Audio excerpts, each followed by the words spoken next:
Fajar baru saja menyentuh atap Istana Merdeka, namun embunnya terasa lebih dingin dari biasanya, seakan angin membawa pesan bahwa hari ini tidak akan berjalan seperti biasa. Para pengawal dengan langkah cepat namun hati-hati berjaga di setiap sudut, pintu ruang sidang kabinet ditutup lebih cepat dari protokol standar. Tidak ada senyum, tidak ada sapaan hangat. Hanya tatapan tajam dan udara yang sesak oleh ketegangan yang belum bernama. Di dalam ruang sidang utama, meja panjang kayu jati berdiri megah, namun suasananya terasa seperti medan perang tanpa peluru. Para menteri duduk berjajar, sebagian memandangi dokumen, sebagian lainnya sibuk dengan pikirannya sendiri. Tak ada percakapan, hanya bunyi detak jam dinding yang bergema seperti hitungan mundur menuju ledakan besar. Mereka semua tahu, Presiden Prabowo yang pagi ini memerintahkan sidang mendadak, tentu bukan untuk hal sepele. Pintu besar perlahan terbuka. Presiden Prabowo memasuki ruangan dengan langkah pasti, wajahnya tenang, tetapi sorot matanya tajam seperti pedang yang siap menebas segala kebohongan.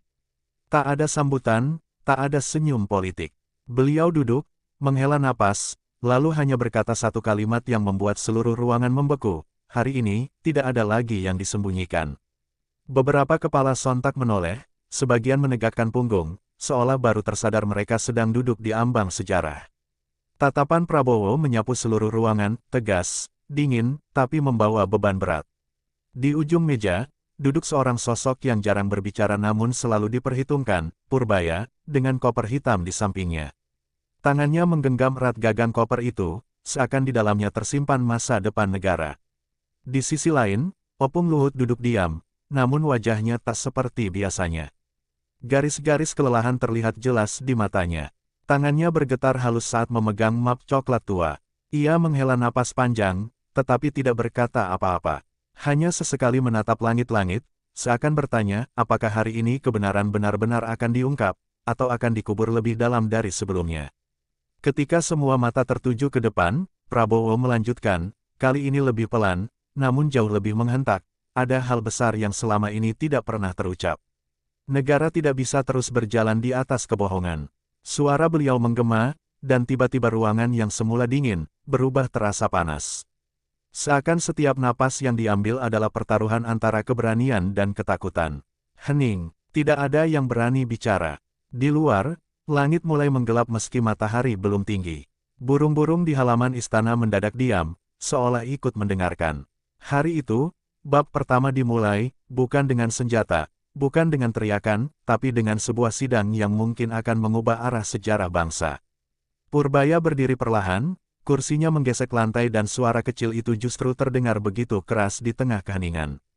Semua mata tertuju padanya, tangannya bergerak pelan membuka kunci koper hitam itu, bunyi klik sederhana yang justru membuat dada para menteri seakan berhenti berdetak sesaat. Tidak ada yang tahu persis isi koper itu, namun semua bisa merasakan, di dalamnya bukan hanya dokumen, tapi masa depan negeri. Sebelum berbicara, Purbaya sempat menatap ke arah Presiden Prabowo. Pandangan mereka bertemu, sunyi, tegas, dan penuh pengertian. Seolah tanpa kata, Purbaya meminta izin, dan Prabowo hanya mengangguk pelan. Perlahan, ia mengeluarkan berkas pertama, map tebal berwarna abu-abu, dengan stempel merah bertuliskan rahasia negara. Nafasnya berat, namun suaranya tetap tenang ketika ia berkata, apa yang akan saya sampaikan, mungkin tidak semua dari Anda siap mendengarnya. Di kursinya, beberapa menteri terlihat gelisah. Ada yang saling bertukar pandang, ada pula yang menatap meja. Tidak berani mengangkat kepala. Purbaya membalik halaman pertama, menampakkan grafik, angka anggaran, dan tanda tangan pejabat-pejabat lama, beberapa di antaranya bahkan duduk di ruangan ini. Ini bukan tentang masa lalu, ucapnya lirih, ini tentang luka yang tidak pernah diobati, hanya ditutup, dan sekarang membusuk. Opung Luhut menunduk. Ia menutup mata sejenak, seperti sedang berperang dengan dirinya sendiri. Jemarinya meremas map yang ia bawa, seakan menahan gempa dalam dadanya sendiri. Matanya mulai berkaca-kaca, seperti ada rahasia yang selama ini ia jaga terlalu lama, sampai akhirnya beban itu menghancurkannya dari dalam. Suasana ruangan semakin berat. Kamera internal yang biasanya merekam setiap detik sidang kini dimatikan atas perintah Presiden. Tidak ada media, tidak ada publik, hanya mereka, para penjaga negara, yang kini dipaksa menatap langsung wajah kebenaran, tanpa topeng politik, tanpa sandiwara diplomasi. Purbaya membuka berkas kedua. Kali ini bukan hanya angka, tapi nama-nama. Nama institusi besar, kontrak asing, hingga proyek-proyek yang selama ini dipuja sebagai keberhasilan nasional. Sebagian hanyalah panggung, sebagian lagi adalah lubang hitam yang menelan uang rakyat, ujarnya. Detak jam di dinding terdengar semakin keras. Beberapa pasang bibir bergetar, namun tidak ada yang berani memotong. Prabowo menyandarkan punggung ke kursi. Sorot matanya tetap tajam, namun kini lebih berat. Seolah ia tahu, setelah koper ini dibuka, tidak ada jalan kembali. Di luar, langit Jakarta mulai mendung. Hujan belum turun, tapi atmosfer seakan berbisik pelan, pertarungan baru saja dimulai. Semua mata kini perlahan beralih pada satu sosok, Opung Luhut. Ia duduk diam, wajahnya pucat, matanya menerawang kosong ke meja kayu di hadapannya. Tak seperti biasanya yang selalu kuat, tegas, dan penuh wibawa, kali ini pundaknya terlihat berat, seakan menanggung beban bertahun-tahun.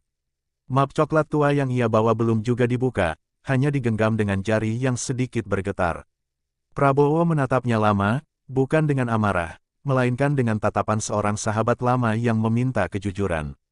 Pak Luhut, ucapnya tenang namun tegas, ini saatnya kita bicara apa adanya. Ruangan mendadak senyap, para menteri menahan napas. Tidak ada yang menyela, tidak ada yang mencoba mengalihkan pembicaraan. Semua menunggu, apakah ia akan bicara, atau tetap diam. Dengan napas berat, Opung Luhut mengangkat wajahnya. Keriput di sudut mata dan garis usia di wajahnya terlihat lebih dalam dari sebelumnya. Untuk pertama kalinya, sebutir air mata jatuh perlahan. Aku tidak tahu harus mulai dari mana, ucapnya lirih. Suaranya pecah, membuat sebagian orang tersentak. Sosok yang selama ini dikenal keras dan tak tergoyahkan, kini tampak rapuh. Banyak hal yang bahkan aku sendiri tidak bisa hentikan, aku hanya mencoba menjaga agar negara ini tidak runtuh. Beberapa menteri saling pandang, ada yang terkejut, ada yang iba, ada pula yang justru semakin takut. Purbaya menutup berkasnya sejenak, menunduk hormat pada Luhut. Ia tahu, ini bukan sekadar sidang, tapi pengakuan paling sulit dari seorang pejabat yang telah bertahun-tahun berdiri di jantung kekuasaan. Luhut membuka map coklatnya perlahan. Di dalamnya bukan hanya dokumen resmi, tapi juga catatan tangan, surat perintah lama, foto-foto proyek, bahkan bukti komunikasinya dengan tokoh-tokoh berpengaruh dari luar negeri. Ia menatap seluruh ruangan dan berkata pelan, aku tidak sempurna, dan mungkin banyak keputusan yang akan kalian benci. Tapi semuanya, kulakukan agar negeri ini tidak jatuh ke tangan yang lebih gelap.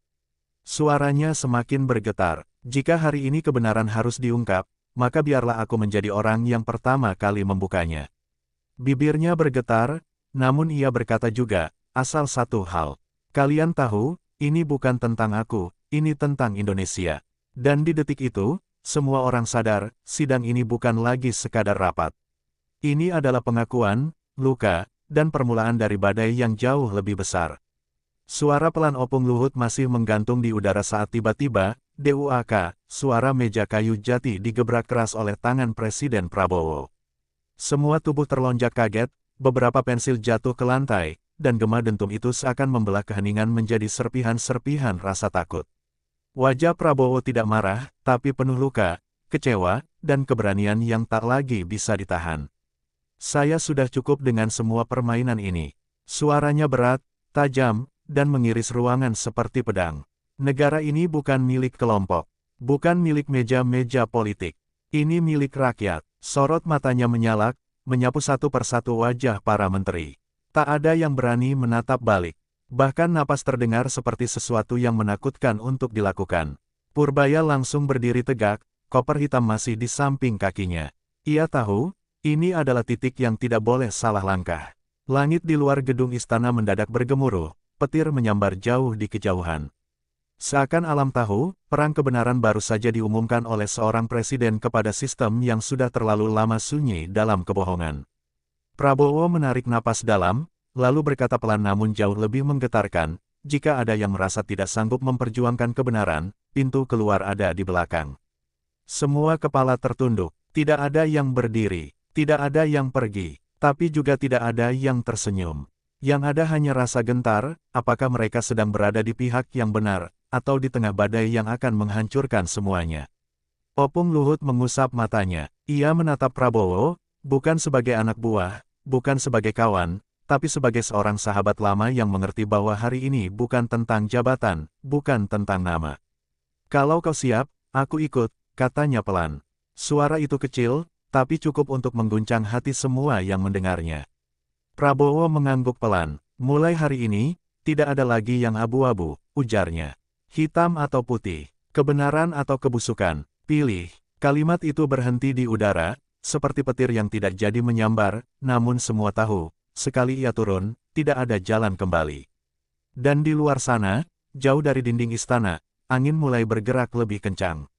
Seolah membawa pesan, badai tidak datang dari langit, badai hari ini lahir dari dalam ruang sidang Kabinet Negara. Purbaya kembali membuka koper hitamnya. Ruangan terasa semakin dingin meski pendingin ruangan tidak berubah. Dalam koper itu tertata rapi tumpukan berkas dengan segel merah, rekaman suara, hingga flash disk bertuliskan kode rahasia. Semua bukti yang selama ini disembunyikan dari mata publik ini ada di atas meja, terbuka, siap menghakimi siapapun yang terlibat. Ia menarik napas sebelum berbicara, saya mohon perhatian. Apa yang akan Anda lihat bukan sekadar laporan, ini adalah luka bangsa. Lalu ia membuka berkas pertama. Slide proyektor dinyalakan. Layar besar menampilkan angka-angka anggaran proyek strategis, proyek yang selama ini dilulu-elukan sebagai kebanggaan nasional. Namun di samping angka pendapatan, muncul pula kolom merah, dana hilang, 74 triliun. Menteri yang namanya tertulis di pojok dokumen tampak pucat. Beberapa jemari mulai gelisah mengetuk meja. Tapi Purbaya tidak berhenti. Ia membuka berkas kedua. Grafik impor pangan, disorot merah. Negara ini tidak kekurangan beras. Yang kekurangan adalah kejujuran dalam mengatur distribusi. Beberapa pejabat saling berpandangan, sebagian yang mulai sadar, tidak semua yang tampak darurat adalah bencana, sebagian adalah bisnis gelap yang dibungkus narasi krisis. Di baris ketiga dokumen, terpampang nama perusahaan asing, yang selama ini diam-diam menguasai tambang di timur negeri. Kontraknya ditandatangani oleh pejabat tinggi, bahkan sebelum rapat kabinet mengetahuinya. Kita tidak sedang kehilangan tambang, kata Purbaya pelan. Kita kehilangan kedaulatan. Kalimat itu membuat ruangan serasa berhenti bernapas. Beberapa menteri mencoba menyela, namun suara mereka tertahan oleh tatapan dingin Presiden Prabowo. Tidak perlu berkata apa-apa, sorot matanya sudah cukup menyuruh, duduk, dengarkan, dan jangan berbohong lagi. Purbaya kemudian menaruh satu berkas terakhir, yang paling berat. Berkas itu tak memiliki judul. Hanya satu tulisan kecil, tidak untuk publik. Opung Luhut menatap berkas tersebut. Lama, matanya berkaca-kaca, namun ia mengangguk seakan tahu, inilah kebenaran yang selama ini ia takutkan. Suaranya bergetar ketika berbisik, jangan, tidak di depan mereka. Tapi Prabowo hanya menjawab pelan, justru di depan mereka, Pak. Di sini, di ruangan ini, di tempat sejarah menuntut jawaban. Dan untuk pertama kalinya, sebagian dari mereka mulai bertanya dalam hati, apakah mereka masih berada di ruang sidang, atau di ruang pengadilan tak terlihat yang akan mengubah segalanya. Ruangan masih sunyi ketika Purbaya menyentuh berkas terakhir dengan tangan yang sangat hati-hati. Namun sebelum lembar pertama terbuka, Opung Luhut tiba-tiba berdiri. Kursinya bergeser ke belakang dengan suara nyaring, memecahkan kesunyian yang sejak tadi membuat semua orang mati dalam diam. Sorot matanya bukan lagi tajam dan kuat seperti biasanya. Kini penuh luka, penyesalan, dan keletihan bertahun-tahun yang tidak pernah diketahui rakyat. Aku mohon, biarkan aku yang bicara untuk berkas itu, katanya pelan. Suaranya tidak tinggi, tapi cukup untuk membuat semua pandangan beralih kepadanya. Purbaya terdiam, Prabowo juga. Ini bukan perintah, ini permintaan dari seorang sahabat perjuangan yang telah lama ikut dalam lingkar kekuasaan negeri ini. Opung Luhut menatap berkas tak bernama itu, napasnya berat, seperti menarik masa lalu yang tidak ingin ia ingat kembali. Ini bukan hanya tentang uang, atau proyek, ini tentang keputusan-keputusan yang menyelamatkan negara di satu sisi, tapi menghancurkan jiwa bangsa di sisi lain. Tangannya bergetar, mata tuanya mulai basah, dan untuk pertama kalinya, di depan seluruh kabinet, seorang jenderal tua meneteskan air mata. Banyak hal yang kulakukan bukan karena aku ingin, tapi karena jika tidak kulakukan, negara ini bisa pecah, ucapnya lirih. Tapi setiap keputusan ada harganya. Dan hari ini, sepertinya semua tagihan itu datang bersamaan. Suaranya pecah. Ruangan yang dipenuhi orang-orang kuat tiba-tiba terasa seperti ruang pengakuan dosa. Beberapa menteri menunduk. Ada yang menggigit bibir, ada pula yang menatap kosong ke meja, seolah melihat diri mereka sendiri di cermin kejujuran. Prabowo tidak memotong. Matanya memerah, tapi bukan karena lemah, melainkan karena ia tahu inilah momentum paling manusiawi dalam sejarah sidang kabinet. Seorang penjaga negara akhirnya mengaku lelah menjadi tameng kebenaran yang disembunyikan. Opung Luhut menutup wajahnya dengan tangan. Kalau aku salah, hukum aku. Tapi jangan biarkan negeri ini kembali ke tangan mereka yang bermain dalam gelap. Ia memandang Prabowo. Mata dua orang sahabat itu bertemu, penuh pengertian, tanpa kata, tanpa politik. Dan di detik itu, sidang kabinet bukan hanya tempat rapat. Ia berubah menjadi ruang pengakuan, ruang penghakiman, dan ruang harapan, bahwa mungkin, hanya mungkin, kebenaran masih punya kesempatan untuk menang. Keheningan di ruang sidang itu tak bertahan lama. Tak lama setelah pengakuan Opung Luhut, pintu rapat tetap tertutup, tapi ancaman mulai menyusup dari luar, seperti asap tak terlihat yang masuk melalui celah-celah tembok kekuasaan. Beberapa ponsel para menteri bergetar, pesan-pesan singkat, nomor tak dikenal, berisi kalimat yang mengguncang hati, jangan campur tangan. Ingat keluargamu, kau tahu konsekuensinya bila kebenaran menang. Purbaya yang duduk di ujung meja merasakan ponselnya juga bergetar. Ia melirik sekilas. Satu foto dikirimkan, foto anaknya di sekolah, dengan teks singkat, jangan jadi pahlawan. Negara tidak butuh martir baru. Tangannya mengepal, dahinya berkeringat, tapi ia tetap diam, menatap koper hitam rahasia, menyadari satu hal, perjuangan ini tidak lagi hanya soal dokumen, tapi juga soal nyawa. Di sisi lain ruangan, seorang menteri muda dengan gugup meninggalkan kursinya menuju toilet. Ia mengangkat teleponnya begitu pintu tertutup. Saya tidak sanggup, mereka tahu semuanya. Tolong selamatkan saya, bisiknya. Tapi jawaban dari seberang hanya suara dingin, kau sudah terlalu jauh masuk. Tidak ada kata mundur. Telepon terputus. Menteri itu bersandar di tembok, wajahnya pucat, tubuhnya gemetar hebat. Sementara itu, Prabowo tetap duduk diam. Namun matanya menyipit, seolah tahu apa yang sedang terjadi di luar pandangan. Ia meletakkan kedua tangannya di atas meja dan berkata pelan, saya tahu, mereka tidak diam. Tapi jika kita mundur sekarang, negara ini akan selamanya dikendalikan dari balik tirai. Suaranya tenang, namun matanya mengandung badai.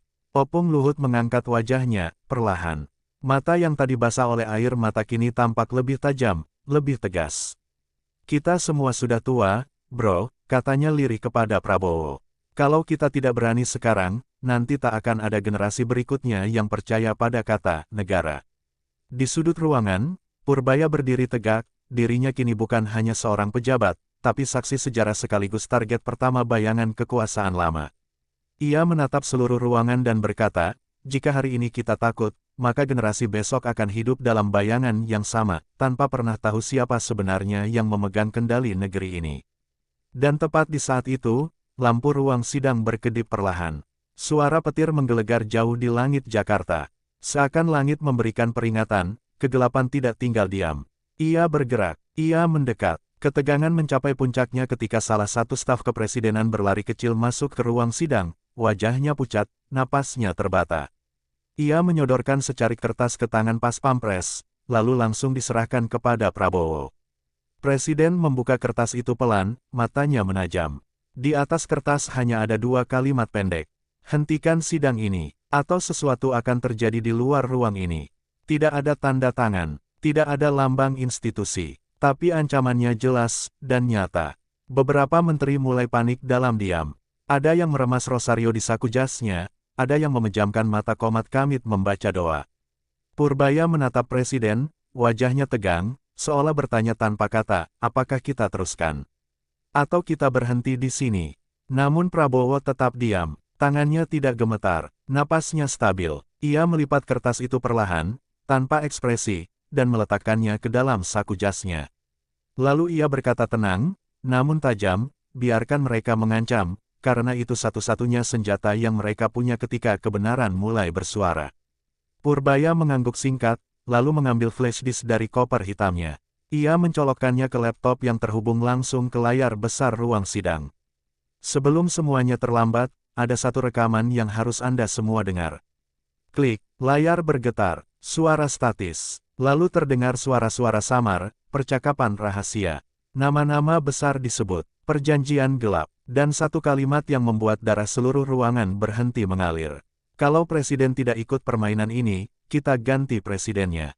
Ruangan tercengang. Beberapa kursi bergeser. Dua menteri muda menutup mulutnya, hampir tak percaya. Opung Luhut menunduk, air matanya jatuh sekali lagi, namun kali ini bukan karena takut, tapi marah. Sangat marah. Mereka pikir negara ini bisa dibeli, seperti membeli kursi rapat, gumamnya lirih. Prabowo menatap seluruh anggota kabinet dan berkata, pelan tapi menohok, sekarang kalian tahu, musuh kita bukan hanya kesalahan masa lalu. Tapi bayangan kekuasaan yang masih hidup. Mengintai, bernapas. Purbaya lalu menatap seluruh ruangan, suaranya dingin, pertanyaannya sekarang, kita berhenti di sini, atau kita habisi semua sampai ke akarnya. Namun sebelum jawaban ditemukan, lampu ruangan tiba-tiba padam. Gelap total, hanya suara napas, hanya detak jantung, dan dari luar ruang sidang, sayup-sayup terdengar suara sepatu berat berjalan cepat mendekat. Ruang sidang kabinet mendadak hening. Lampu kristal di langit-langit bergetar seolah ikut merasakan ketegangan yang menyesakkan udara. Di ujung meja oval besar itu, Presiden Prabowo berdiri perlahan. Tidak dengan amarah, tidak dengan teriakan, melainkan dengan suara rendah, dingin, dan sangat tegas. Kalau negara ini terus diselimuti kebohongan, maka seseorang harus berdiri dan mengatakan kebenarannya, meski seluruh dunia menentangnya. Opung Luhut yang sejak awal rapat terlihat gelisah, kini menundukkan kepala. Jemarinya menggenggam meja begitu erat hingga kulitnya memucat. Matanya berkaca-kaca. Ia bukan menangis karena lemah, tapi karena untuk pertama kalinya dalam puluhan tahun, ia merasa kekuasaan tak lagi melindunginya. Di belakang kacamata tuanya, ada rasa takut, bukan takut pada Prabowo, tetapi pada kebenaran yang sebentar lagi akan meledak. Semua mata lalu tertuju pada sosok yang berdiri dari kursinya, Purbaya. Dengan map coklat penuh dokumen di tangannya, ia maju ke tengah ruangan. Suaranya bergetar, tapi tegas. Selama ini kita kira kita sedang menyelamatkan negara, padahal tanpa sadar kita sedang menjerumuskannya. Dan saya, tidak bisa diam lagi. Ia membuka satu berkas. Tertulis jelas, proyek strategis, aliran dana, hingga nama-nama yang selama ini tak tersentuh hukum. Beberapa menteri saling pandang, sebagian panik, sebagian menunduk seperti sudah menyerah. Opung Luhut mengangkat wajahnya, air mata menetes, bukan karena kalah, tapi karena ia tahu, ini adalah momen ketika sejarah berbelok. Purbaya, kau tidak tahu apa yang kau lakukan, suaranya parau, nyaris berbisik. Tapi Purbaya menatap balik tanpa gentar. Justru karena saya tahu, Pak. Prabowo menutup kedua tangannya di depan dada. Wajahnya tenang, tapi rahangnya mengeras. Kita berada di persimpangan, ujarnya pelan. Apakah kebenaran akan dilawan, atau diterima? Tidak ada yang menjawab, hanya detak jam dinding yang terdengar, tik-tok, seperti hitungan mundur menuju sesuatu yang tak bisa dihindari. Dan tepat saat itu, pintu ruang sidang terbuka keras. Seorang ajudan masuk tergesa, wajah pucat. Pak Presiden, media sudah mencium soal bocoran dokumen ini. Mereka menunggu di luar. Negara sudah mulai bertanya, siapa yang benar? Siapa yang berbohong? Ruangan seketika berubah ritmenya. Bukan lagi rapat biasa, tetapi medan perang, tanpa peluru, tanpa senjata, hanya kebenaran dan kekuasaan. Di tengah keheningan yang hampir membunuh, Prabowo menarik napas panjang. Lalu ia berkata, kalau begitu, kita putuskan malam ini. Apakah sejarah akan mencatat kita sebagai pengecut, atau sebagai orang yang berani menanggung kebenaran? Dan di detik itu, semua yang hadir tahu, tidak ada jalan kembali.